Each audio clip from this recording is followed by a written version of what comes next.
Welcome to This Organized Life. If you're a mom, wife, or coffee lover seeking advice on how to reduce clutter and reclaim time, look no further than your host, Laurie Palau, founder of Simply Be Organized and author of Hot Mess, a practical guide to getting organized. For a lot of people, clutter is their dirty little secret, but it doesn't have to be. Each week, we will share practical tips, chat with experts, and provide strategies on how to keep you organized. I hope that by sharing our stories, you feel a little less alone and more empowered to tackle the areas that are holding you back. So let's get started.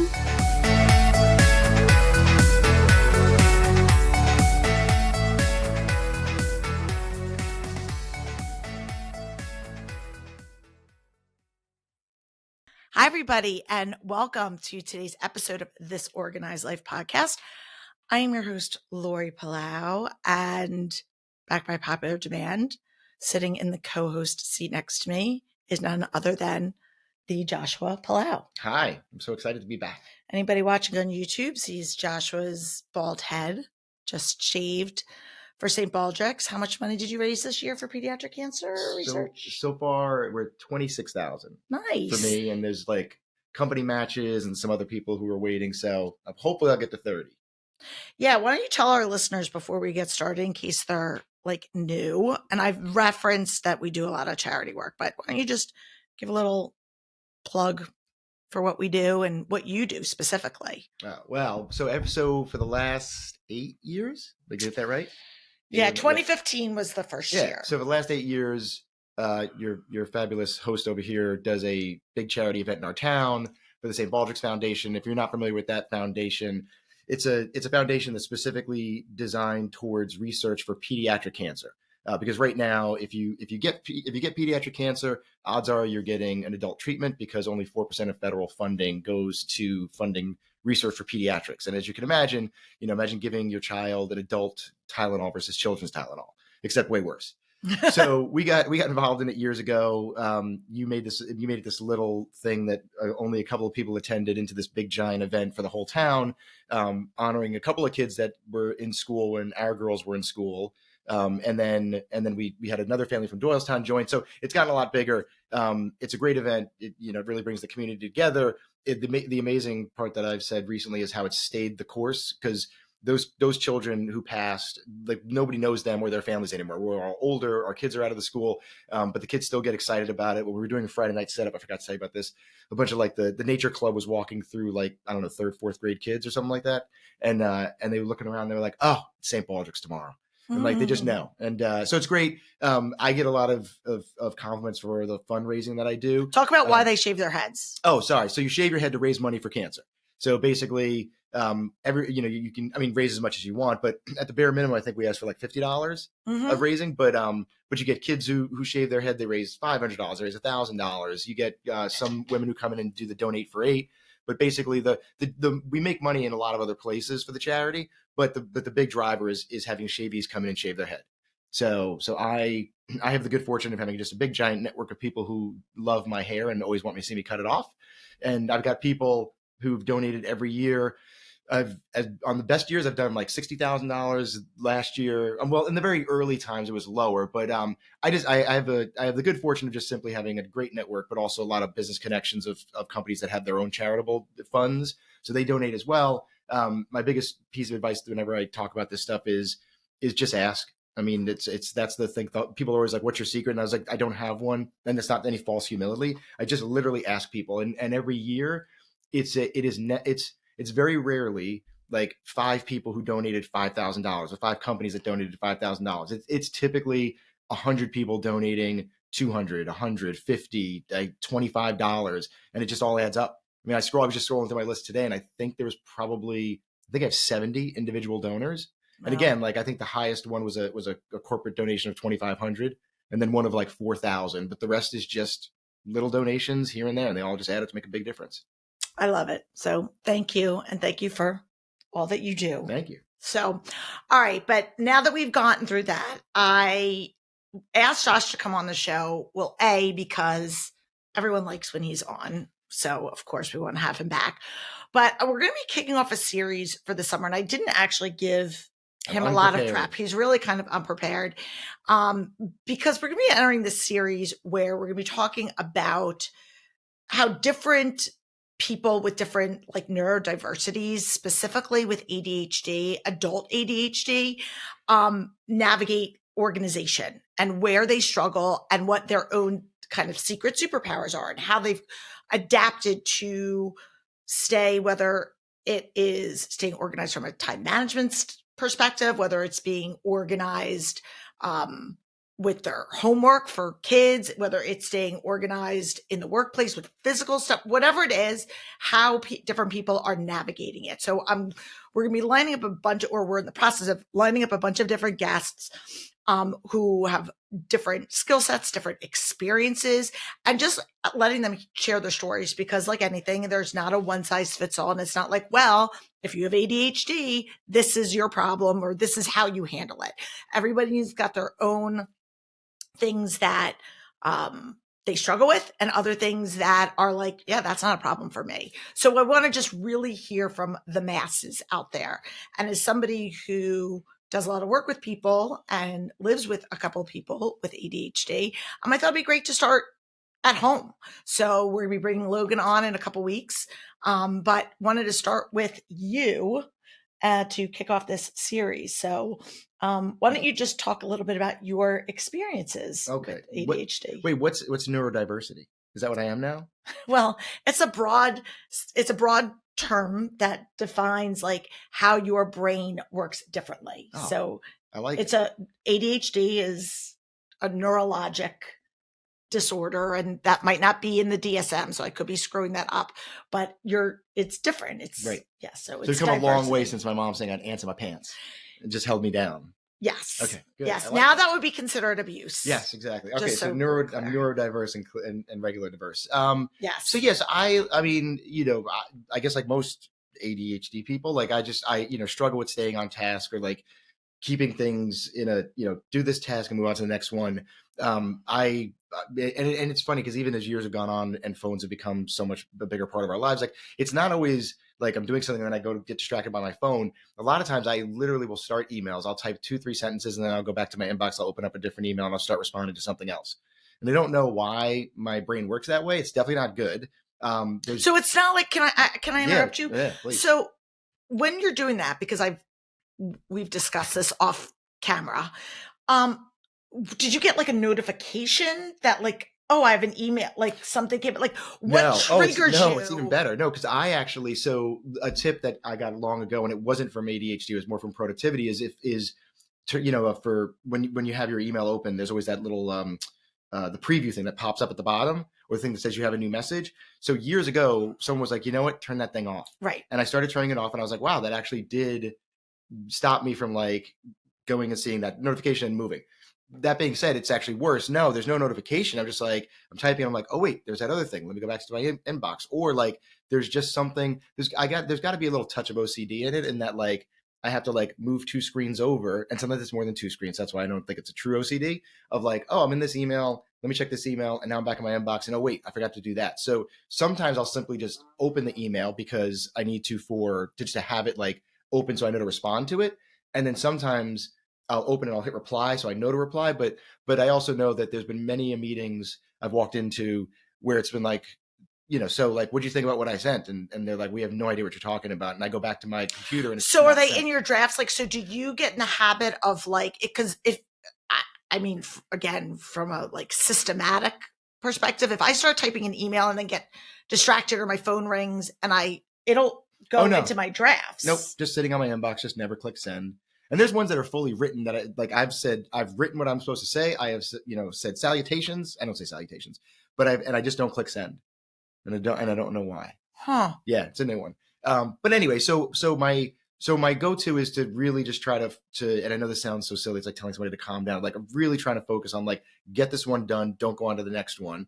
And so my first strategy is kind of just talking to myself a little bit about like, just finish out this thought and be done with it. The second one that I've used, so that's email, and that happens a decent amount. I try to open up a lot of emails that I know I need to get to in a particular day. I see the oh face. My gosh, wow. My face is yes. like, yeah, I love playing don't poker. I want to play poker with you. No, Now they're I'm like, They're not all on the screen, obviously, but it's terrifying when, like, if you have a Mac and you do like the view of your entire, when you zoom out and you see how many are open. And I do that as sort of like a really poor man's to-do list. Like, I don't write it down, but I know I got to get to these emails. So if I open them, then I have to do that now. For many of you at home are probably thinking, well, what happens when your computer does that automatic restart that you ignored 16 times? Well, you lose all the emails. And so, like, I've had that happen. If you want to make another face, I've had multiple emails open and I had to do the restart, and I would take a picture of the emails that were open so that I knew which ones to reopen when I did it. And then, so it's not the best system is I guess what I'm saying. Okay. Could you start by saying, I'm only going to open one email at a time? I could. Yes. Does that like hurt your brain? It doesn't hurt my brain. I just think it's not what I'm used to. But yes, I could open one and reply and kind of comb through it that way. And it's probably like I've tried minimizing the amount that I open, and that usually works better because that's just sort of logical. But yes, I do think that the best middle ground of those is just like open one and respond. There are times where like I just feel like, I have to answer this other one, but I don't have the answer yet. So let me at least pull it open so I have it. Okay, I'm going to make an analogy here, and I'm going to do it in your language because Josh is very good with a lot of domestic things around the house. We call him Laundry Loving Josh. He's great with laundry, dishes, unloads the dishwasher pretty much every morning when he's not traveling. So I am thinking of all of these open emails is like, you're going to unload the dishwasher and you're going to open every cabinet and drawer, as opposed to saying, I'm unloading the cups. So I'm going to open up that, unload the cups and put it away. Right. But when you unload the dishwasher, that's what I do. You do one at a time, right? You go around, you're like, okay, I just did the cups. Now I'm doing the plates. Now I'm doing the silverware. I feel like what you're doing with your work with email is you're opening up every drawer and cabinet. And they're not putting them away either. And then that's even worse. Or you're putting one away and then you're not. Excuse me. Yep. Nope, it's not. So maybe can you start to think about the dishwasher? After this interview, I'm going to go close the 15 emails that are open and try and say. Right. Actually also another trick that I've used which has been very helpful. I think it's like a twofold trick. So first is I don't, a lot of times, you highlight an email and it goes unread. Like I turn that feature off because just if you put your cursor over something to see the preview and it goes away, like I'm now like, oh wait, I read it. So let me move on. The other thing is when I open the email, it's still marked as unread until I hit reply. So if I don't get to an email and I just close it or shut down or whatever, like that email still is like, hey, you need to get to this.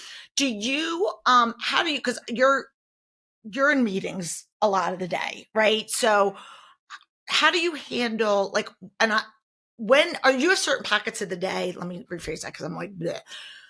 How many pockets? I'm having a blooper moment. Okay. I'm not having a stroke, people. I swear I'm really not. Okay. Do you have certain times of the day where you check that you dedicate to reading and responding to email?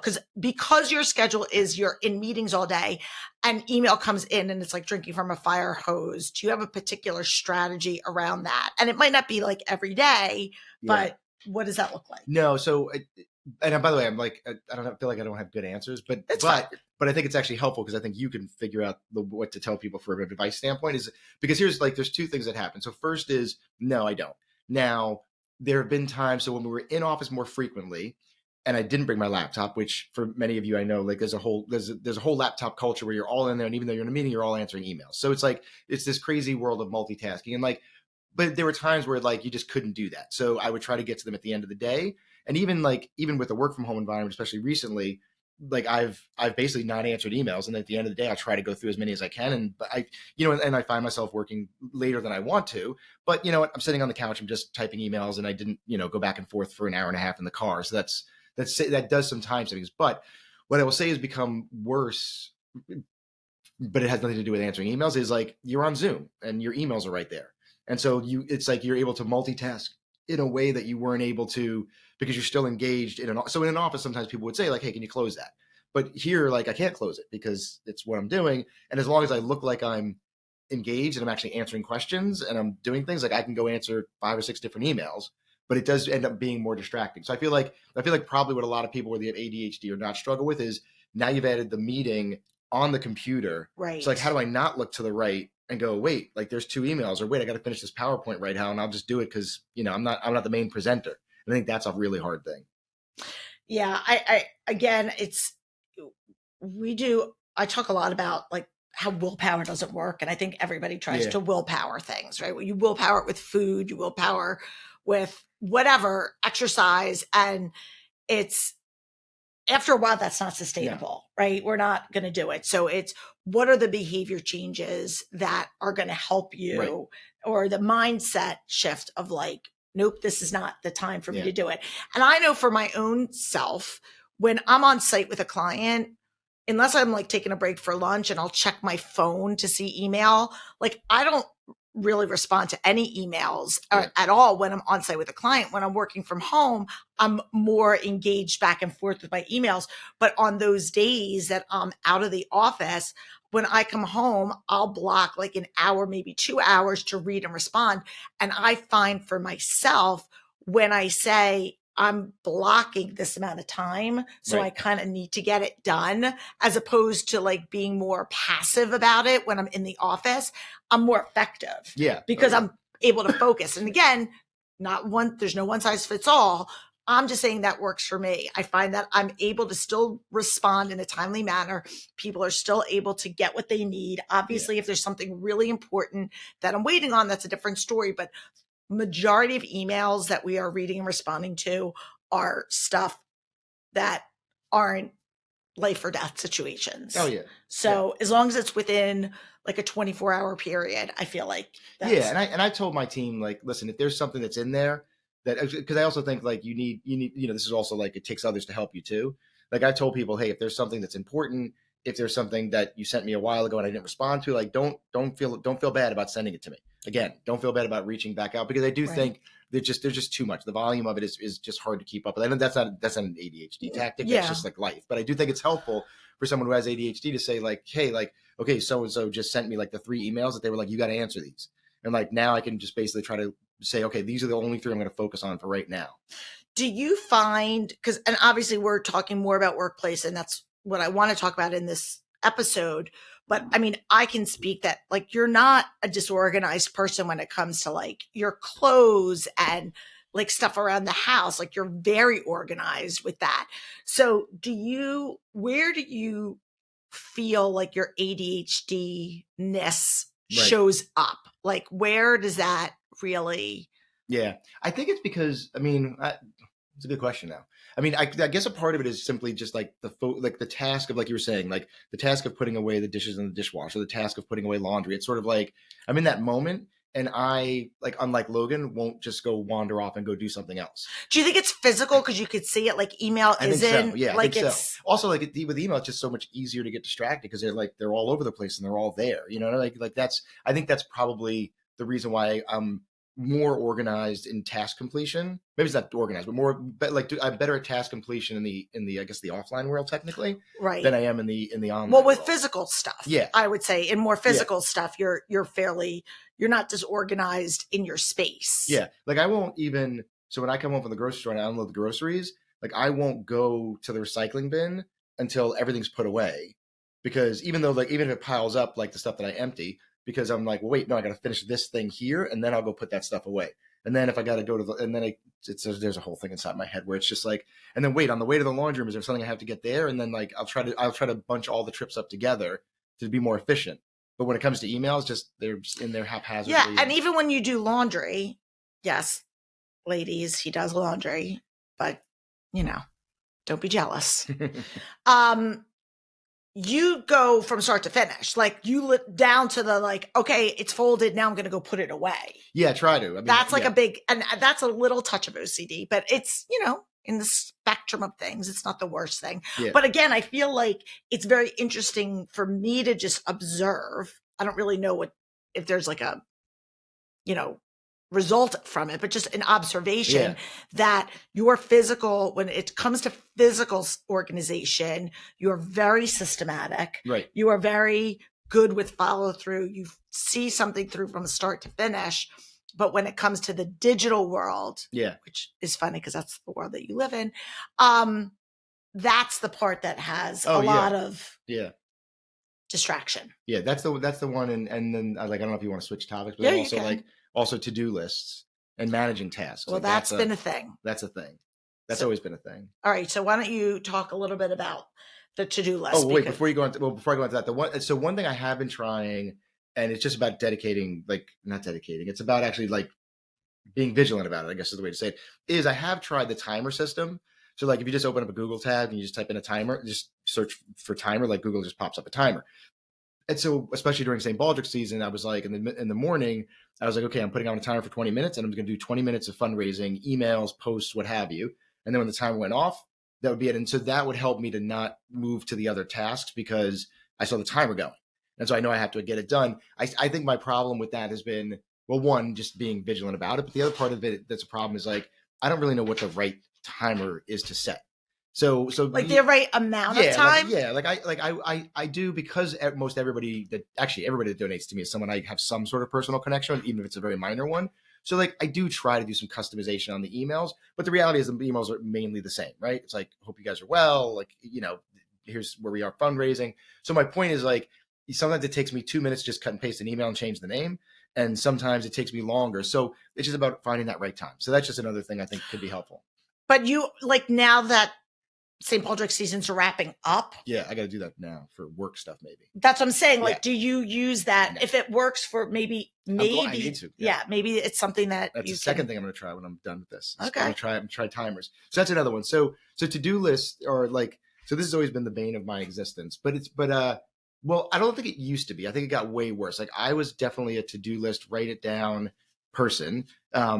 And like, again, just based. But you weren't like, well, you did. I was trying to think. You weren't like a Franklin Covey kind of guy. Oh yeah, but I you love all those books, but I just never use them. I was going to say, I am the worst. Like I have had, oh gosh, what's Moleskine. I've had Moleskines. I've had Franklin Covey, but I'm thinking of the ones that are organized. I've had the ones with the rings.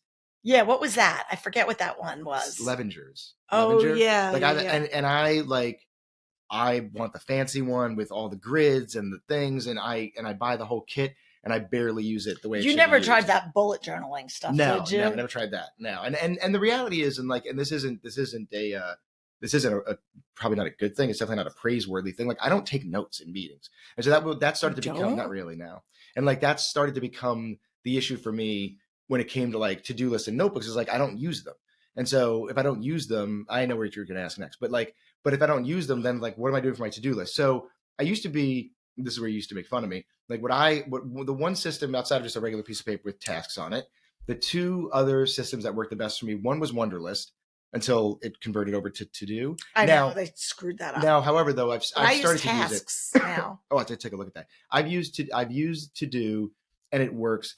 I get wrapped up in these like subsets of lists. So here's a perfect example. I have a task that I need a guy on my team, Matt. I need him to do this task. So I'll put his initials and I'll put the task. Or do I create a Matt task list? And then when I have my one-on-one with Matt, I'll go through that. But what if I don't have a one-on-one with him? Like, am I literally going to go through every single one of my people's task lists and see it? That feels like a lot of clicking. So where I've landed is the initials, just one giant to-do list with the initials and the tasks they need to do. So then I can sort it and scroll through it. Because again, there are some things that aren't going to happen in our one-on-one. It's just sort of like he was following up on something. So that's been useful. But do you use Google at work? Are you guys like, or are you Outlook people? Outlook. Oh yeah. See, I don't know. We could talk about that because obviously I have a smaller team than you. Like I manage less people, but like I use Tasks, which they're not sponsors of the show, but they're part of the Google, the whatever it's called, the Google Workplace. Oh no, I don't use it. And I'll show it to you after. Okay. And I have multiple lists of like, so I have a list for Kimberly. I have a list for Sophie. And then when I have my weekly one-on-one with Kimberly, I just pull up and again, goes back to the no one size fits all. I could have one master list and then just assign people, but it's easy for me to just say, okay, we're sitting down. Cause again, it comes to me about ease of retrieval. I'm sitting down with you. Let me pull up your things. These are the things that you were working on. Where are we with A, B, C, and D? Yeah. Now the to-do list, it started in the analog world where I used to use index cards. You hated this.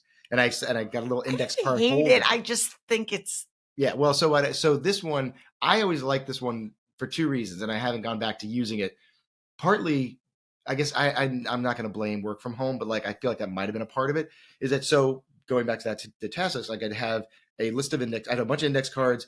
There'd be a Laurie one, there'd be a Matt one, there'd be ones for people who I worked with, and then there'd be a general one, and I would just keep them all in this little case that I carried around with me. Now, what I liked about that was I would go to meetings, and it would give me a reason to not bring my computer, because if I'm using an online calendar, or I'm sorry, if I'm using an online app for To-Do, then like I need to have my computer so I can put stuff on there. So it was nice because I wouldn't always bring my computer, and I would actually have the list right there. But became just so much that like, again, like I'm going through all these cards to figure out like what's on the general list and what's on the person's list. And that just became, again, a little bit too many cards.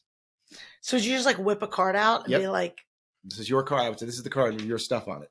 And then sometimes it'd be long, a little bit of stuff, and we go through it real quick. And sometimes it'd be a double-sided card. Okay. Yeah. The index card method. It's one of Josh's. But I bought this really cool holder, like back to the Levenger thing. Like it held the index cards and had a pen. It was so perfectly organized. Yes. I could put it in but it wasn't pocket. Efficient. No. And I never wore a coat, so I couldn't really put it in my coat pocket. I was going to say, okay. So where do you feel that, so we have emails like an area that you feel like you need to get a better system for to get a hold of that. The to-do lists, possibly another. We probably have time for like, if there's one more area or topic that you want to talk about, maybe someplace even that you feel like you've grown and learned or found in a system that's worked for you. I'm trying to think. I guess you kind of hit on it, which is the excuse me, which is the domestic stuff. So like the around the house stuff. I think the method of just like finish the task all the way through. And again, I don't know why. I think you're right. It's probably something to do with the physical, and there's just less distractions that can take me away from it. But I do think that any time that you can do the start to finish task, and even like the laundry thing, like I don't always do it immediately, but like to your point, like it's usually either pretty immediate or during a day that I'll get it all done. Meaning that like I don't just leave the stuff in the washing machine or leave it in the dryer. Like I take it out, I put it somewhere, it's always visible, so I know like, oh, I gotta do that. But I think the more you could stick to the end-to-end part of it, like but I think it has something to do with the physical nature of it. Like if there's anything I have to do, it's just, just there. Like I can't just stop in the middle. So, and I don't think you struggle with intentional procrastination. Like you don't want to do that, right? I think you like to check things off. No, I don't mind that. No, I mean, I'm like most people, like I get stuck on stupid social media and like that's procrastinating from things, but that's just like the addiction of the phone, and not necessarily because I'm like, oh, I really don't want to do that laundry. I don't really care about that. Like that's never really stopped me from going through those tasks. All right. So the takeaways for today are, we're going to work to start opening just one email at a time, not have multiple tabs. Now, I'm somebody that on my computer, I'll have like multiple tabs. Can I start with 10 emails? I don't know. Can I whittle my way down? I mean, you don't just go cold turkey. Maybe you do, I guess. Well, I feel like it's like an alcoholic saying, all right, instead of having, that's what I'm doing. I'm just 10, my way down. 10 beers, I'm going to only have 5. Right. Like if you want to fix it. Oh, wait, I'm sorry. No, you're fine. ADHD thing. I just realized. So I did so one thing for Chrome, I did start using tabs. So I do organize like my tabs that are open, or the tabs that are open into like, I guess they're not called tabs. So they're like categories. Okay. So like I have one for like work stuff. I have one for news. I have one for like productivity stuff. So this way, like I don't have just an ever-ending sea of open tabs. Okay. They're organized by by a group. That's how they're categorized. So that's why I find grouping is also helpful when you use Chrome. Okay, interesting. I've never done that, but thank you for sharing that tip. Well, I'm looking here, and you have like 4. You have 4 of these open, and one of them is this app. So like, I feel like you're probably good at managing that. Like I'm someone who opens like every news article and then never reads it. I read the headline. Yeah, I try at the end of the day, like if there's stuff that I'm working on, to just say, wrap this up. Yeah. I'll look at like, is this something I'm going to complete? Right. Or is it? And again, I will oftentimes just write myself in one of my task lists. I have one for myself, and it might just be like, go back and read this article, because I'll forget. Yeah. Like I emailed myself an article the other day that I read online. I thought it'd be interesting and maybe make for a good show topic. Right. But I didn't have time because I was like in the middle of doing something. So emailed the article to myself and I wrote in my that's to-do list, read this article, because realistically that email is going to get buried. And so so now at least I will remember, go in and then I can just search on that. Yeah, that's good. So it's all the little hacks that get you to remember. But I think, again, open less emails. Yeah, open less emails. And I think that's a really big thing for you. And then trying to work on finding a task / to do. That's what I need, yeah. And that's been a lifelong struggle. Yeah. Well, not lifelong, but I try them all. Okay. But for anybody that's listening out here who can relate to Josh and say, oh, yes, this is me, or this is my spouse. I mean, you're a pretty successful guy and you still managed to. Oh yeah. My disorganization. It didn't kill me. Like, right. Yeah, so, but there's been times where it's like I said, I've walked into something where I'm like, oh, just never sent that, did I? And like, and the whole conversation like took off, and I just realized, why is nobody listening to what I said? Like, I answered this question, then I realized I did answer this question. I just never clicked send. So, but for the most part, no, it has not hindered me career wise. That's good to know. Right. Well, thank you, Joshua. I really appreciate it. We're going to take a quick break. We're going to come back, and I know I've asked you books and things like that, but since you're an avid reader, I want to ask that. So sit tight. We'll be right back. Hey, JP. So we always ask our listeners this season of your life right now, where you're feeling the most organized, where you're feeling like a little bit of a hot mess. Yep. So we're intentionally starting with the hot mess because I don't want people to end on that. Oh, okay. Another positive. Yes. Let's see. Well, you know what? I think it's this time management thing. I mean, okay. and it's just because like, I mean, this, it's like work is blown up, not in a bad way. It's just gotten way busier and way more responsibilities. And it's just like, how do I get to it all? And so, and I don't, and I have become, and it's a function of age and tenure, that like, meaning tenure of working, not tenure at a job, because that never lasts that long. Like it's that, like, I'm not going to get to everything, guys, and like that's okay. And so, but I do feel bad when I can't get to somebody who needs something from me, or give somebody the time that I know they need, because I just can't. There's just not enough time in the day. So I think that's where I'm still trying to manage that. That's where I feel like a hot mess, though. And I don't, because I also don't know that there's an answer for that. Right? There's just only so many hours. Right. And then where am I feeling good? I guess I'll build off of that and say, you know what, though, and I mean, it doesn't matter that it doesn't have to necessarily do with the topic, but no, it doesn't. I do feel good about the fact that like I've basically empowered all these new people who are working with me to say, look, like I'm rarely going to disagree, because my job tends to be me working with all these subject matter experts, so they know more than I do. And so when they have a recommendation, I'll debate, I'll ask questions, but in the end, I usually trust what they say. And so my point is that like, I've now had to go a step further on that with so many people saying like, look, just you're empowered to make this decision. Like I can't make it, because if you have to find time in my day for me to help you make this decision, like I think it's going to take too long. Now, like we're getting through this rhythm of like, yeah, there's some stuff you should tell me about, and there's some stuff you shouldn't. So I feel good that the people who are now working with me, I feel that balance of like, I can do this without telling him, and he probably won't care, or he'll probably would have agreed anyway. So we save an hour. Or like, you know what, this is something you should know about, and like I want you to weigh in. And I feel like that's working right now pretty well. That's awesome. I love that. And then our book question, which is, what are you reading right now? What are you loving? Or is there a book that you recommend to people? I know you've been on the show before, but since you're an avid reader, tell us what's going on in your. I just finished a book called Remarkably Bright Creatures, and that was like one of my like this. I think it might have cracked the all-time top 5, but definitely like my most in the more recent few years, like it's definitely in the top 5. Is it? It's a fiction. It's fiction. It's always fiction. Is it about aliens? No, it's about an octopus. Okay. So, we'll make sure that we link to that. Thank you very much. On behalf of Josh, myself, and everyone here at this Organized Life podcast, thanks so much for tuning in. If this is your first time, you definitely are in for a treat. Click the subscribe, follow button. If you feel inclined to leave us a review, we love that. We do read them. It really helps other people know that our show is worth a listen. So please feel free to share it with your friends. And just know that we're back on Mondays with our tip of the week, our short episodes for people that just want a quick tip to get them jump started. And then our long form episodes every Thursday. So until next week, I'm Laurie Palau. Peace out. Thanks for tuning in. If you like this episode, please spread the love and share it with your friends. And if this is your first time joining us, make sure to click click the subscribe button wherever you are listening so you never miss an episode. And while you're there, please leave us a review so other people know that our show is worth the listen. You can also find us on YouTube and Instagram at This Organized Life Podcast.